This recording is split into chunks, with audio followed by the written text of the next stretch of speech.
तो सुनो, जैसे मैंने पहले बताया था, ट्रंप और व्लादिमीर पुतिन का समिट लगता नहीं था कि सक्सेसफुल होगा, और हुआ भी वही।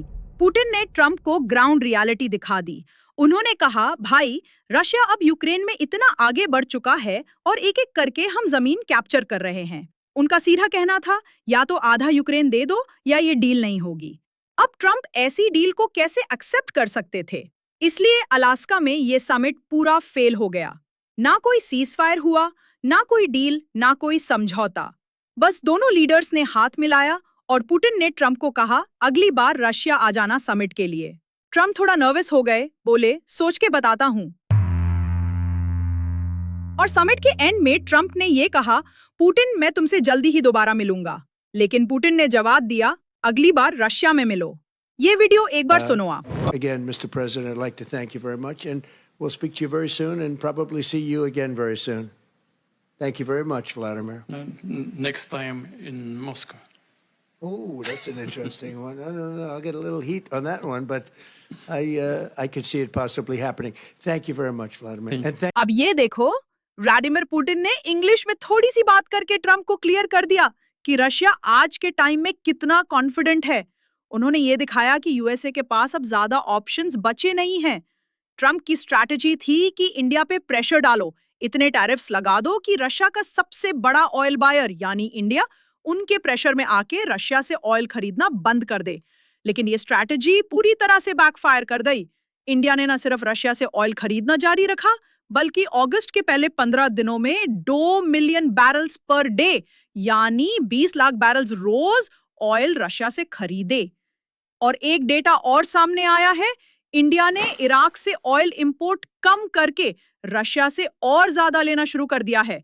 और तो और इंडियन गवर्नमेंट बोल रही है, ट्रंप टैरिफ्स लगा रहे हो, थोड़ी और डिस्काउंट दे दो रशिया। ये है असली गेम चेंजर मूव। अब ये सुनो, यूएसए का मीडिया ये रिपोर्ट कर रहा है कि इंडिया ना सिर्फ रशिया से ऑयल खरीद रहा है, बल्कि और ज्यादा खरीद रहा है। ट्रंप की ये सोच कि टैरिफ से इंडिया झुक जाएगा, बिल्कुल गलत साबित हुई। यूएसए के डेमोक्रेट्स फॉरेन अफेयर्स कमेटी ने ओपनली कहा है, तुमने इंडिया पे 50% टैरिफ्स लगा दिए, अब शायद 75% या 100% भी लगा दो, तब भी इंडिया रशिया से ऑयल खरीदता रहेगा। ट्रंप ने तो अपने लोगों से झूठ भी बोल दिया कि इंडिया ने रशिया से ऑयल खरीदना बंद कर दिया है और इसलिए शायद अब ज्यादा टैरिफ्स की जरूरत नहीं। ये वीडियो देखिए आप। As we that lost an oil client, so to speak, which is India, which was doing about 40% of the oil. China, as you know, tariff. It would be, very devastating from their standpoint. If I have to do it, I'll do it. Maybe I won't have to do it. अरे भाई, ये कैसा झूठ? American लोग या तो news पढ़ते नहीं या उनको सच दिखाया ही नहीं जाता। ट्रंप का ये बोलना कि शायद मैं और टैरिफ्स ना लगाऊं, देखता हूं, बस एक एक्सक्यूज है। एंड में डिसीजन तो उनके मिनिस्टर्स ही लेते हैं। लेकिन दोस्तों, ये समझ लो, इंडिया कभी झुकेगा नहीं। हमने न्यूक्लियर टेस्ट के बाद सैंक्शंस झेले, सालों तक अमेरिकन प्रेशर फेस किया और अब कुछ टैरिफ से डर जाएंगे?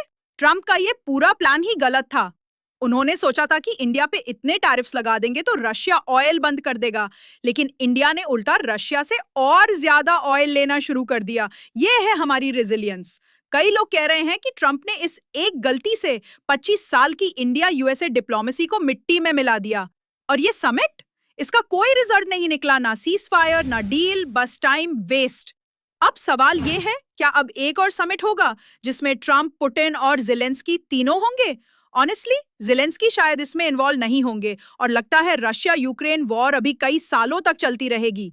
ट्रंप ने अपने लोगों से प्रॉमिस किया था कि वो इस वॉर को रोक देंगे, लेकिन ये वॉर तो रोका नहीं और ऊपर से उन्होंने कुछ इमेजिनरी वॉर्स भी रोकने का दावा कर दिया।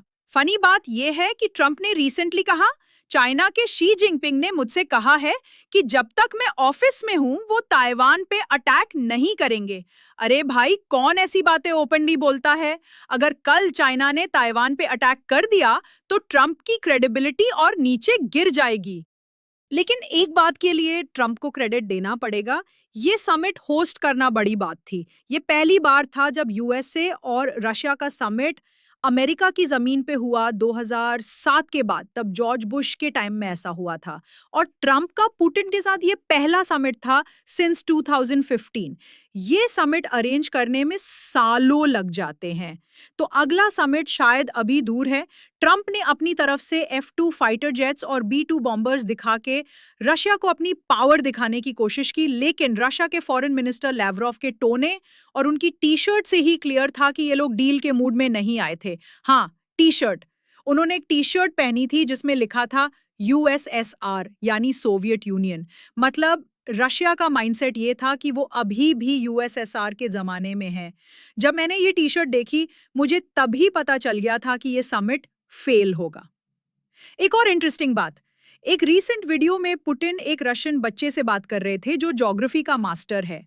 बच्चे ने कहा कि रशिया की बॉर्डर बेरिंग स्ट्रेट पे खत्म होती है। पुतिन ने जवाब दिया, नहीं बेटा, रशिया की बॉर्डर कभी खत्म नहीं होती। ये है रशिया का माइंडसेट। वो किसी डील के लिए नहीं झुकने वाले और शायद आधा यूक्रेन लेकर ही मानेंगे। इससे क्लियर है कि रशिया अभी एक्सपेंशन के मूड में है और ट्रंप का प्रेशर टैक्टिक काम नहीं करने वाला। जाने से पहले दोस्तों, एक छोटा सा सवाल भी है आपके लिए। किस देश ने अभी अपने पहले सी बेस्ड न्यूक्लियर मिसाइल का सफल टेस्ट किया? ऑप्शंस है चाइना, पाकिस्तान, इंडिया और नॉर्थ कोरिया। कमेंट सेक्शन में जवाब दीजिए और जो सही जवाब देंगे उनकी कमेंट को मैं हार्ट दूंगी।